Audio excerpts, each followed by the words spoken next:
네, 안녕하십니까. 유튜브에 미친 남자 조코피TV의 조현일입니다. 자, 지금 시간은 4시 5분이고요. 제가 오늘 골든스테이트와 휴스턴의 경기를 중계하고 그리고 KBL 중계가 있었어서 지금 끝나자마자 또 컨텐츠를 찍도록 하겠습니다. 내용은 사전에 제가 다 정리를 했었고요. 오늘 골든스테이트와 휴스턴의 경기 영상을 넣지 못하는 부분은 양해를 좀 부탁드리고 오늘 노가리로 한번 풀어가도록 하겠습니다. 자, 오늘 제 예상대로 골든스테이트 워리어스가 승리를 따냈습니다. 보통 이런 경기에서 뭐 경험 부족이 드러날 수밖에 없는데 휴스턴 로켓츠 대다수의 연건들은 플레이오프 원정 경기가 이번이 첫 경험이었습니다. 그리고 스테픈 커리를 비롯해서 이런 슈퍼스타들 특히나 1대1 상황 혹은 2대2 상황에서 결국 중요한 역할을 해내는 경우가 대다수인데 그런 부분이 오늘은 워리어스의 또 승인이었습니다. 자, 하지만 골든스테이트 일단 부정적인 지표부터 한번 얘기를 해볼게요. 드래먼드 그린입니다. 자, 이 드래먼드 그린 양날의 검이라고 볼 수가 있는데 항상 그랬죠. 일단 오늘 경기에서 초반에 수비력은 엄청났습니다. 수비에서 엄청난 존재감을 발휘하면서 허슬 스탯도 기록을 했고 1쿼터 초반에 가로 수비, 세로 수비 모든 역할을 다 해냈습니다. 자, 하지만 또다시 심판 판정에 불만을 내비치면서 T-파울을 부과받았어요. 테크니컬 파울. 그리고 보통 본인이 약간은 무언가 좀 부끄러운 혹은 약간은 좀 쑥스러운 그런 미스를 했을 때 대표적인 게 오늘 이지 레이업이었죠. 쉬운 레이업을 놓치고 나서 누가 봐도 파울이 아니었는데 괜히 심판한테 가서 잡아먹을 듯한 표정으로 항의하다가 T-파울을 받았습니다. 자, 그리고 나서 이후에 분위기가 넘어갈 뻔했습니다만 동료들의 활약으로 위기를 모면했죠. 자, 오늘 드래먼드 그린의 기록 34분 뛰었습니다. 7득점, 8리바운드, 4어시스트. 하지만 진가는 수비죠. 2스틸, 3블락샷, 턴오버가 5개, 반칙이 4개긴 했는데 전체적으로 놓고 보면 이 T-파울이 나오고 나서 엄청난 집중력을 발휘했어요. 만약에 T-파울이 나오고 나서 또 본인의 화를 주체하지 못하고 또 T-파울을 부과받거나 아니면 과격한 플레이를 했거나 아니면 수비에 집중하지 못하는 플레이가 나왔다면 이거 문제였겠지만 일단 디그린이 다소 어이없는 T-파울을 부과받은 이후에는 집중력을 찾았습니다. 자, 오늘 필드골은 27.3%, 3점은 제로였습니다만 그래도 수비에서 제 몫을 해냈고 이번 플레이오프 평균 스틸이 2.6개 그리고 플레이오프 통산 스틸 19위에 등극을 했습니다. 16위가 데릭 피처 272개고요. 17위가 칼 말론, 굉장히 빅맨이지만 퀵핸즈, 빠른 손으로 유명했었죠. 18위가 더 클로우, 카와이 레너드의 255개고요. 그리고 19위가 바로 드래먼드 그린이었습니다. 원래는 20위였는데 데니스 존슨, 과거에 시애틀 슈퍼소닉스와 보스턴 셀틱스의 우승을 차지했던 바로 그 선수를 제치면서 통산 19위로 올라섰습니다. 드래먼드 그린 정말 양날의 검이었지만 이 그린의 수비력이 아니었더라면 또 오늘 경기 승리를 따내기는 힘들었겠죠. 어쨌든 그린의 물과 불 같은 면들을 다 볼 수 있었던 그런 경기였습니다. 자, 그리고 오늘 스테픈 커리를 빼놓을 수가 없겠죠. 스테픈 커리와 아이들이라는 표현을 쓸 정도로 오늘 커리의 활약은 지배적이었습니다. 시리즈 1대1 상황에서 특히나 지미 버틀러 없이 열린 홈 3차전 이걸 워리어스가 잡아냈습니다. 36득점에 어시스트 9개 활약과 더불어서 벤치 멤버들의 화끈한 지원이 없었더라면 오늘 워리어스와 커리가 웃을 수 없겠죠. 그만큼 이 세컨 유닛의 활약도 눈부셨습니다. 벤치 득점에서 42대 29로 골든스테이트가 휴스턴을 압도했고요. 오늘 이 워리어스표 벤치 마피아를 살펴보면 GP2 빼놓을 수 없습니다. 오늘 스테픈 커리가 환상적인 호흡을 선보이면서 16득점, 3점 슛 2개, 그리고 야투 9개 중에 7개를 집어넣었습니다. 그리고 버디 힐드 빼놓을 수 없죠. 지미 버틀러가 빠지면서 벤치에서 많은 출전 시간을 기록했던 선수가 바로 버디 힐드였는데 오늘 17득점, 3점 슛을 무려 5개나 집어넣었어요. 그리고 모제스 무디 득점 자체는 7점에 그쳤지만 오늘 아주 결정적인 3점을 집어넣었고요. 그리고 케번 루니 2득점에 리바운드 5개 그쳤지만 그래도 휴스턴 리바운드 1위 팀 아닙니까? 공격 리바운드 1위, 리바운드 마진이 플러스 6.1개 달하는 팀인데 그 와중에 리바운드 5개를 걷어냈습니다. 자, 휴스턴의 벤치는 자바리 스미스 주니어, 타리 이슨, 스티븐 애덤스로 구성된 8인 로테이션을 썼고요. 워리어스는 9인 로테이션 썼습니다. 케번 루니, 버디 힐드, GP2, 모제스 무디. 벤치 가용 자원이 이 버틀러의 공백에도 불구하고 골든스테이트 워리어스가 휴스턴보다 한 명이 더 많았고요. 벤치 득점만 놓고 보더라도 42대 29로 상대를 압도했습니다. 자, 스테픈 커리의 활약은 뭐 세임 올드 스토리죠. 네, 오늘 이 휴스턴 로켓츠의 강력한 디펜스, 그 다음에 휴스턴 원정 도요타 센터에서의 콜과 오늘 체이스 센터에서의 콜이 약간은 강도가 달랐어요. 이거는 결국 커리에게 더 많은 숨 쉴 수 있는 공간을 제공했고요. 결국에는 이 워리어스의 공격은 커리가 이끌지만 사이드킥, 동료들의 지원 없이는 플레이오프 같은 굉장히 거친 무대에서 승리 따내기 어렵습니다.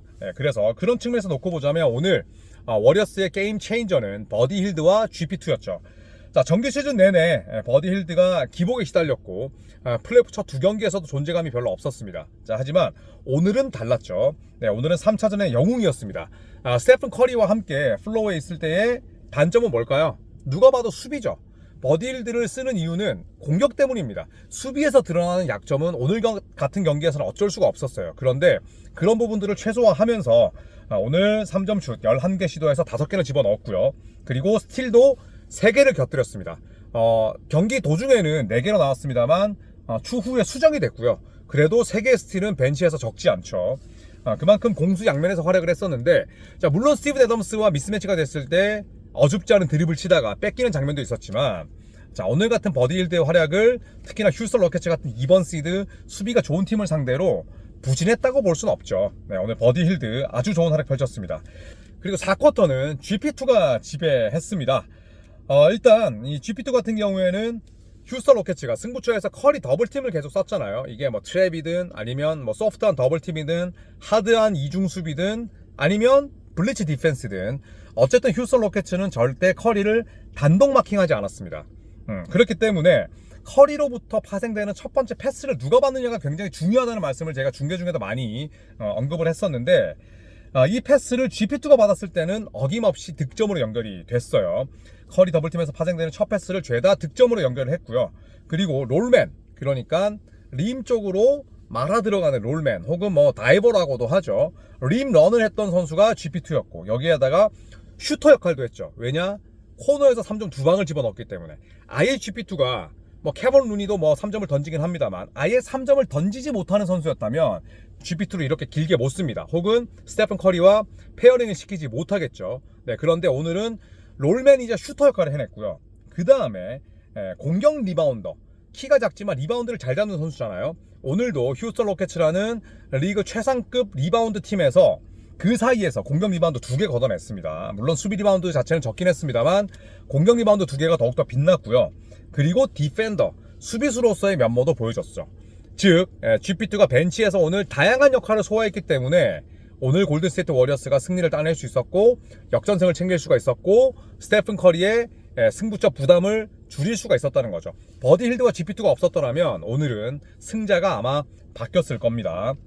자, 그리고 지미 버틀러의 빈자리는 어떤 식으로든 드러났지만 또 반대로 잘 메우기도 했어요. 그러니까 제목과는 좀 괴리가 있을 수 있는데 2차전 초반에 지미 버틀러는 플로어 위로 강하게 떨어지면서 하체 쪽에 부상을 입었습니다.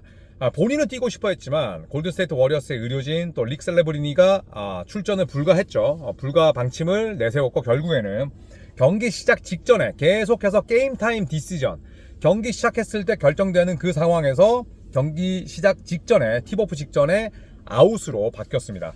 하지만 결국에는 승리를 따냈고 그리고 지미 버틀러를 앉힌 골든스테이트 워리어스의 선택은 과감하게 통했죠. 자, 승리와 별개로 또 공수 양면에서 버틀러의 공백을 절감하기도 했습니다.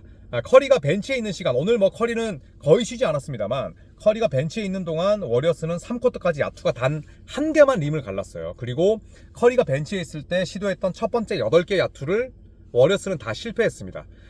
골든스테이트 워리어스는 버틀러를 영입하고 나서 최소한 버틀러와 스테픈 커리 둘 중에 한 명은 플로어에 남겨뒀죠. 왜냐? 플레이메이킹의 품질이 달라지고 그리고 안정적으로 볼을 키핑할 수 있는 버틀러가 혹은 커리가 최소한 한 명 있어야 되기 때문에. 근데 오늘은 그러지를 못했어요. 그랬기 때문에 전체적으로 스테픈 커리가 벤치에 있을 때 워리어스의 공격이 잘 풀리지 않았다는 점, 여기서는 뭐 버틀러의 빈자리를 절감할 수밖에 없었는데 그래도 저는 수비에서는 지미 버틀러의 빈자리를 잘 메웠다고 생각을 합니다. 퀸튼 포스트를 주전으로 썼고 포스트가 리바운드도 많이 걷어냈고 포젬스키도 똑똑하게 수비를 했고 GP2 두말할 나위가 없고 버디 힐드가 뭐 수비의 구멍이긴 했지만 생각보다 매치업에서 헌팅 당하지 않았어요. 고 에딤 이런 상황이 별로 없었습니다. 그래서 버틀러의 공백이 크기도 했지만 버틀러의 공백을 결국에는 잘 메웠기 때문에 승리를 따낼 수 있었다. 이렇게 말씀을 드릴 수가 있겠죠. 자, 다만 어두운 단면도 있었죠. 오늘 스티브 커 감독 쿠민가에게 주전 출전이라는 중책을 맡겼는데 쿠민가 여전히 정신머리가 없었습니다. 본인은 열심히 하려는 플레이가 있었지만 대부분은 그 선택, 결과, 과정 모두 다 좋지 못했어요. 그 결과 쿠민가는 아예 뭐 4쿼터에는 배제가 됐고 낮은 BQ로 일관했습니다. 바스켓볼 IQ가 낮은 선수들은 애초에 높게끔 이 부분을 발전시키기가 참 어렵습니다. 그런데 쿠민가는 특히나 어려운 게 팀의 성공보다는 나의 플레이를 먼저 생각하는 그런 이기심이 높다기보다는 일단은 내 플레이가 득점 쪽에서 잘 풀려야 그 다음에 무언가 넥스트 스텝을 밟을 수 있는 선수예요. 그렇기 때문에 갑자기 찾아온 기회에 본인은 늘 준비가 돼 있다고 이야기를 하지만 우리가 플레이를 봤을 때는 딱히 와닿지 않는 그런 쿠민가의 저조한 플레이였습니다. 자, 마지막으로 스테픈 커리 이야기를 해볼까 하는데 스테픈 커리가 오늘 전반 끝나기 이전에 이미 토니 파커의 기록을 세웠습니다. 어떤 기록이었냐? 바로 플레이오프 통산 득점인데요. 오늘 경기 전까지는 토니 파커가 10위였습니다. 하지만 4,045점을 기록했던 토니 파커를 제치고 스테픈 커리가 4,053점으로 NBA 역대 플레이오프 통산 득점 10위에 올라섰습니다. 150경기를 뛰었으니까 지금 제가 이렇게 언급했던 듀란트, 칼 말론, 제리 웨스트, 스테픈 커리, 토니 파커 이 가운데는 가장 현재 적은 경기만을 소유했고요. 이 다음 목표는 골든스테이트 워리어스에서 또 구단 수뇌부로서 좋은 역할을 했었던 고 제리 웨스트가 이제는 목표가 되겠죠. 하지만 제리 웨스트와는 또 400점가량의 차이가 납니다. 적다면 적고 많다면 많은 수치라 볼 수가 있고요. 그 위에는 칼 말론. 참, 칼 말론 하면은 여기서 가장 눈에 띄는 건 출전 경기 수죠. 플레이오프에서 무려 193경기를 뛰었는데 우승 반지가 없습니다. 준우승만 3번, 유타 재즈에서 2번, 그리고 LA 레이커스에서 1번, 총 3번이 준우승이었습니다. 자, 그리고 7위가 케빈 듀란트인데 170경기 뛰면서 5,000득점을 눈앞에 뒀습니다만 이번 시즌 결국 피닉스 선즈는 플레이오프에서 탈락했습니다. 5,000점의 기회를 이제 다음으로 미뤄야 되는 상황이 됐죠. 천하의 마이클 조던이 5,900 몇 점이에요. 그러니까 6,000점을 넘기지 못했고 무려 르브론 제임스는 8,000득점대입니다. 그러니까 그 르브론 제임스가 플레이오프에서 쌓은 업적이 얼마나 대단한지를 알 수가 있는 동시에 어쨌든 스테픈 커리도 탑 10 안에 들어왔기 때문에 아주 의미 있는 기록이고 본인이 경기 끝나고 나서 인터뷰로 상당히 내가 이 높은 레벨로 이렇게 경쟁할 수 있음에 감사하고 지금은 이 순간을 즐기겠다 이렇게 인터뷰를 했는데 오늘 스테픈 커리의 활약 우리가 알고 있던 커리의 모습 그대로였습니다. 자, 이제 2승 1패로 다시 골든스테이트가 앞서가게 됐습니다. 이제 휴스턴 로켓츠 입장에서는 버틀러가 4쿼터에 돌아오게 되는데 4쿼터는 이제 머스트 윈 상황이죠. 자, 물론 휴스턴 로켓츠의 홈 경기가 남아있긴 합니다만 2대2로 홈으로 가는 것과 1대3인 상황, 즉 탈락 위기에 놓인 엘리미네이션 경기 상황에서 홈으로 돌아가는 건 하늘과 땅 차이입니다. 그렇기 때문에 휴스턴은 배수의 진을 칠 테고요. 저는 이 경기 제가 4차전도 중계합니다. 화요일이죠. 그리고 3차전 골든스테이트가 승리를 따낼 것이라는 저의 예상 맞았습니다. 많은 분들께서 또 댓글로 언급하진 않겠죠. 왜냐? 제가 틀리는 것만 여러분께서 부각시키니까. 자, 그런데 4차전 저는 버틀러가 돌아오지만 불안전한 컨디션 그리고 휴스턴 로켓츠가 4차전 승리한다. 이렇게 예상을 하도록 하겠습니다. 여러분 받아 적으시고요. 4차전 제 중계 많은 사랑 부탁드리고 저는 당장 내일도 중계를 합니다. 바로 폭력적인 파울로 지금 얼룩지고 있는 올랜도 매직과 보스턴 셀틱스의 4차전 내일 아침 7시인가요? 네, 어쨌든 내일 아침 일찍 8시인가요? 내일 아침 일찍 제가 중계하니까 또 많은 시청과 사랑 부탁드리겠습니다. 저는 이만 물러가겠습니다. 오늘 두 경기 중계에 차에서 두 경기 리뷰하니까 고기가 땡깁니다. 저는 맛있는 거 먹으러 가겠습니다. 여러분 맛 저 하시고요. 저는 내일 돌아올게요. 고맙습니다.